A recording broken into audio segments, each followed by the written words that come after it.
different short stories, whatever, but she saw something in my writing at the end of the semester when I turned my portfolio in, and said, you've got some talent here, you really ought to consider taking creative writing too. So I did, and when the semester started in January of 2011, she asked me if I would write a novel. She said, I think you have it in you to write a book. That's what I want your semester project to be. So I did. And I had finished it, turned it in at the end of the semester, and she liked it so much. The first book I wrote was called Accountable to None. And it's a suspense thriller about a woman that works at a large accounting firm in Phoenix, Arizona, that it starts out 5 years in the past where she has been brutally raped by the owner of the company, and she spends the next 5 years plotting her revenge against him. Come on in. Anyway, I knew nothing about publishing, zero, zilch. But I had done a little bit of research and some of the things that she had sent me about learning how to do it, and decided that I would try the ebook route on Amazon. So I went ahead in April of 2011. I published Accountable to None on Amazon as an ebook, and by December of 2011, it hit #1 worldwide. Yeah, it was pretty amazing. In December alone, I had over 30,000 downloads, and so I have this huge fan base now, and it has been just the ride of my life ever since. And I have written the sequel. It's called Zero Balance, and it came out in February of this year. And right now, it's in the top 10,000, which, considering there's over 1 million ebooks on Amazon, is pretty high. I have my own blog talk radio show that I do 3 times a week online, where I invite other indie authors that are trying to get their name out there, a free half an hour or hour to plug their book shamelessly. I have quite a large following on that. I have learned so much, and things have changed so fast, it's almost hard for me to try to even put it to words how it's happened. When you hit #1, all of a sudden you go from being a nobody to everybody and their brother knows who you are. If you're interested in pushing your work, if you think you have the ability to do it. The one thing that I will, actually 2 things that I will say that I did not do in the beginning, and I wish now that I would have. I had not had Accountable to None professionally edited before I put it up for sale. And when it went so big in December, I did take some negative hits from some critics for that. But I pulled it back off. I sent it off and had it edited. It only cost me like $300, which, considering how much money I made in December, was nothing. And I re-put it back on ebook and also as a paperback. And ever since then, I've had nothing but glowing reviews. I did sign with a small traditional publisher by the name of Royal Castle Publishing in January of 2012, and they released the sequel, Zero Balance. That was wonderful because as a writer, you have that stigma of, ooh, I have to say I'm published by somebody, but I will tell you that I will not do a huge difference. The negative stigma that came with being self-published is pretty much gone now because there have been so many success stories out there. Not that I'm one, but there's been some, John Locke, I don't know if you all know who he is. He lives in, I can't remember what city, but he lives in Tennessee. He is the first person that ever sold 1 million ebooks on Amazon, and he self-published his own, sells all of them for 99 cents, and he sold over 1 million in the last 2 years. And now he's got a huge contract with, I think, Penguin Books, where he's actually got his books out on shelves now. But the market is open out there, and there's the writing community that I have come in contact with through Facebook and Twitter has been so supportive as far as being indie authors, independent authors supporting each other and talking about each other's books and out there supporting each other in ways that you would never get if you were with a regular traditional publishing house. So if you have it in you and you know that this is what you want to do, I honestly didn't. As I said earlier, I intended to be a nurse, but all of a sudden this creative writing bug was released because she saw something that I kind of knew was always there, but it was you know, it's one thing for your family and friends to tell you, "Ooh, I really like what you wrote." It's another for a teacher to do that.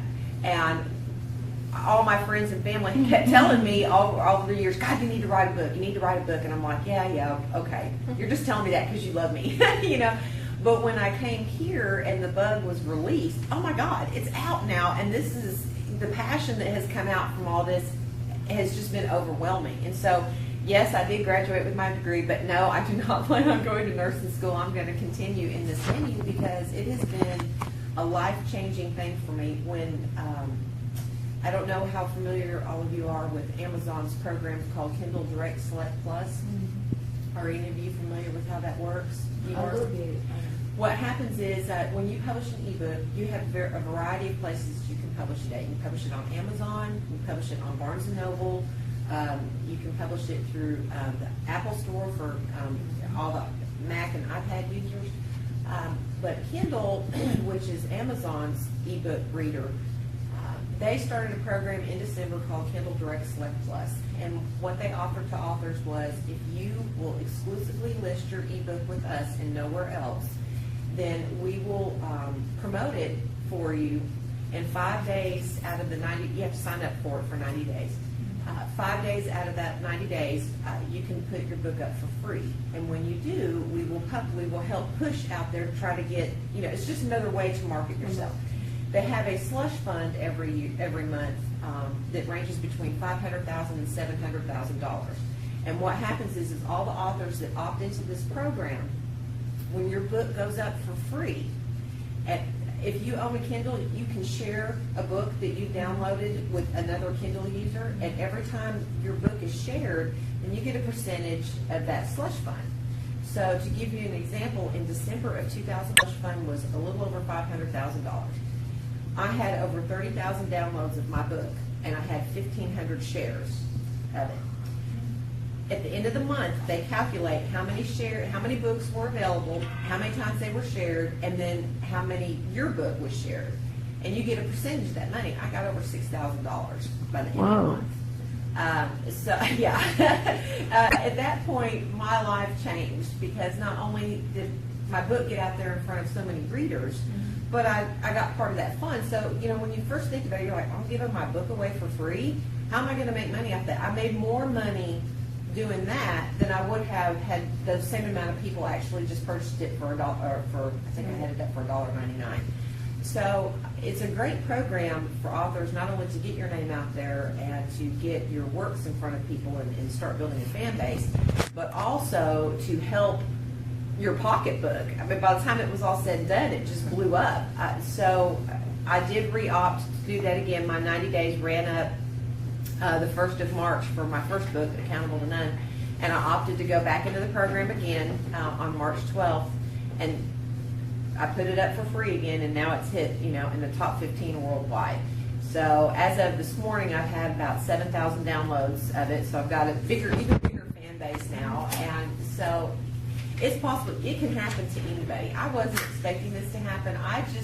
I really wanted to see if what Miss Berning said was true, that she enjoyed my work, and that maybe I actually had something here. And apparently I did, because all of a sudden, oh yeah. When we were in creative writing too, it was an online class. It was not one where we actually came to class. There were several people that did not get her method.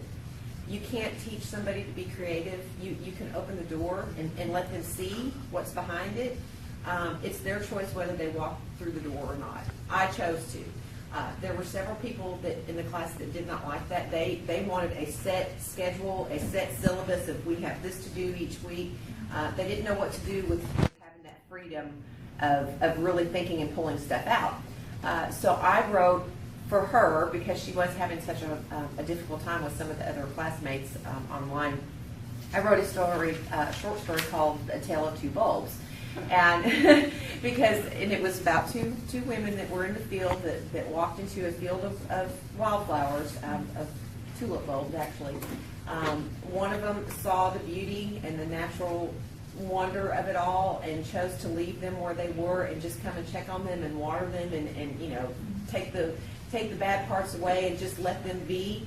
The other one chose to take them with her and try to improve on it on her own. At the end, of course, the one that tried to improve on it on her own, hers died. The one in the field that she left to be on their own, to grow with her care, but on their own, blossomed. And that's exactly what happened with me. She saw something in me and didn't push, she directed. Maybe you should go in this direction, maybe you should go in this direction. And every time I did, then I realized why she was doing what she was doing. And if, again, I wish more people were here, and I wish your boss was here, because I would tell him, if it weren't for this woman right here, I would not be sitting here talking to you about how my book hit #1 in December of 2011. It would never have happened.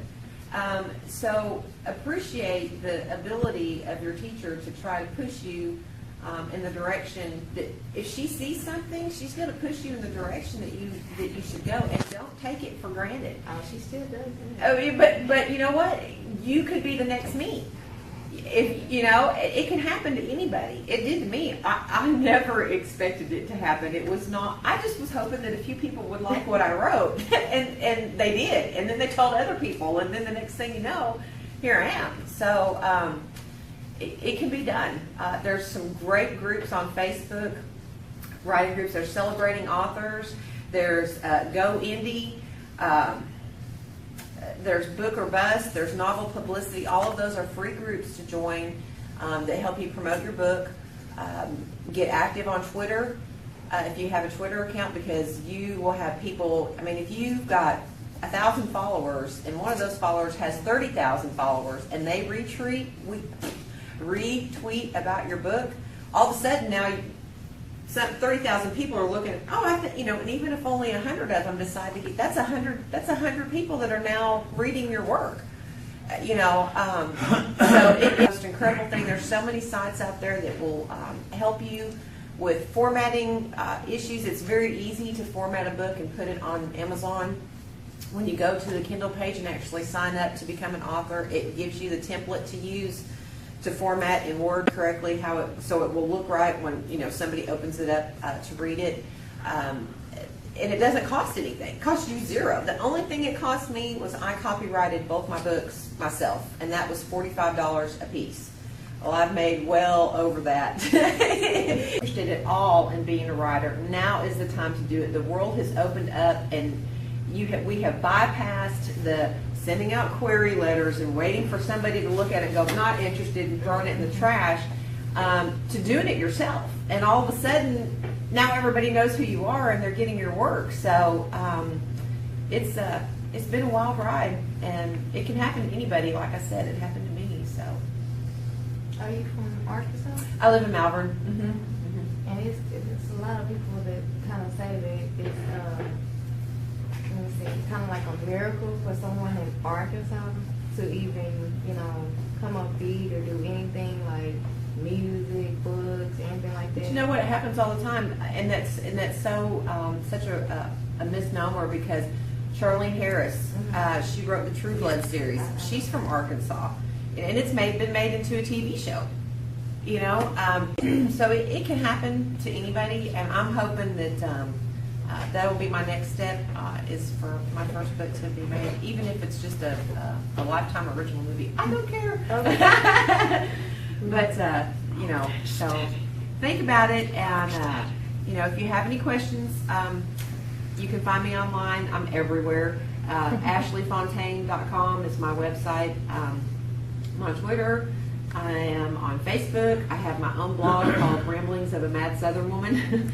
I have my own blog talk radio show that's also called Ramblings of a Mad Southern Woman. As a matter of fact, I have a show tonight at 9 o'clock. So, you can, and again, the book is Accountable to None is my first book. And if you would like to get it, it is free up until midnight tonight. All you got to do is go to Amazon. On the Kindle? Because I have a Kindle. Yeah, go on your Kindle, just type in Accountable to None, and it will come up, and it's free, and you can download it for free. And that ends tonight. The second book, Zero Balance, is out, and it's $3.99 because it's a lot longer and a lot more wicked than the first book. It's still not bad though, $3.99. No, I mean, really, it's not. And that's the other thing. You don't have to put books up priced so high because you don't have the other people that are getting a chunk of it. So that's kind of about it. Do you have any questions? I No? answered well, I aged one already. I give you a lot of credit. That's Yeah. I don't know. It's something. It's almost I almost want to say it's kind of like unbelievable, but it's not. No, it wasn't. No, let me tell you, December, when Kindle started in December of the whole free book promotion, and I decided, hey, I think I'll sign up for that. I was very fortunate because I put Accountable to None for free 2 days before Christmas. Well, everybody and their brother had just got a Kindle, and that's a real big shopping time anyway. And so at midnight, at 12:01 on December 23rd, it went free. I got up the next morning to go to work, and I logged in to see what my sales numbers were, and I was at over 4,000 downloads, and I about fell out. I was like, oh, wow! Well, by the time I got to work, So that was overnight. yeah, that was overnight. That was in less than 6 hours.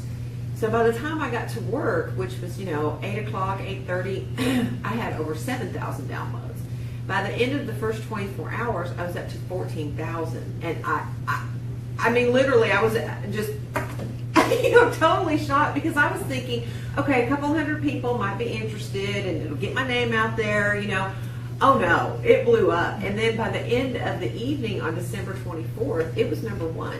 It was number one in free downloads worldwide. Period. Not just in suspense, but number one. And my whole family, we were just kind of all sitting around going, I wasn't prepared for this. I don't know what to think. So, amazing. There has been very few of us that have been part of the Kindle program that have hit that number. So I was very blessed to be a part of that, and it just has been a wild ride ever since. It just keeps getting better and better, So when you write, you have to make sure like everything that you basically learn in college and your English classes are applied in your life. Well, you have to make it your own. The story has to be your own. It has to come from here to begin with anyway. Some things I will tell you, if you're going to base some of your characters, which, let's face it, we all do, when you're a writer, somebody walking down the street has potential to be in your next book. You need to make sure that there's nothing libelous in your writing about them. You need to make sure that if you're going to use things like brand names like Coke or Pepsi or a person like an IndyCar racer like Mario Andretti, you need to make sure not to do that unless you have express permission from them. Which I did not know that in the very beginning when I wrote the first draft of my sequel, Zero Balance. I refer to, there's a scene in it where the main character is having a hard time sleeping, and she is talking about how her thoughts are roaming around in her head faster than Mario Andretti on crack. And my editor said, you can't do that. Put IndyCar racer. So, there are some things that you need to do. The one best piece of advice that I can tell you is if you're going to have your work out there, have it edited, pay somebody to edit it, because again, I did not do that in the beginning because I had no idea that all of a sudden I was going to go global. And so I did take some hits for that and took the criticism and said, ouch, that hurt, but okay, you're right, and had it edited, which they didn't change a whole lot, but they did change some things because, for example, when you're looking at your document on Word, if a word is misspelled, it's underlined. But guess what? It won't let you know if you use the wrong word like bear, B-E-A-R, instead of B-A-R-E. It's not going to catch that because it's spelled correctly. So the subject verb. Yeah, so you have to make sure that, and you cannot, I thought you could, I learned the hard way, you cannot edit your own work because you know what you know what the story is, so you tend to see through the mistakes because you know what you were trying to say. Or someone that comes along with a fresh pair of eyes says, wait, that doesn't make sense, or no, that's not correct, and they catch it. Where just like if you guys were to sit here and write 2 paragraphs and then swap with each other, you would find mistakes in each other's work that you wouldn't find if you were looking at your own. I mean, that's just the way it works. That's why editors are so important.